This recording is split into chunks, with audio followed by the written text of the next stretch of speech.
बिस्मिल्लाहिर्रहमानिर्रहीम। आज हम पढ़ेंगे तशदीद यानी शद। आज के सबक में हम दो हरूफ को आपस में सख्ती से मिलाना ये सीखेंगे और इसको कहते हैं तशदीद।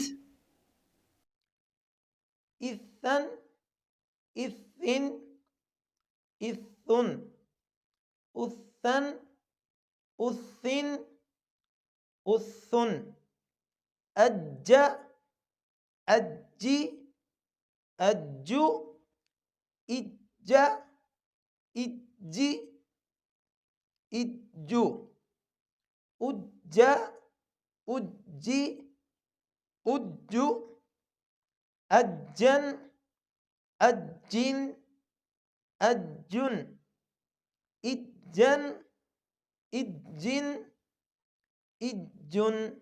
आज के सबक का यहीं पर इख्तिताम होता है। हमें अगले सबक तक के लिए इजाजत दीजिए। अल्लाह निगहबान। वस्सलामु अलैकुम व रहमतुल्लाहि व बरकातुहू।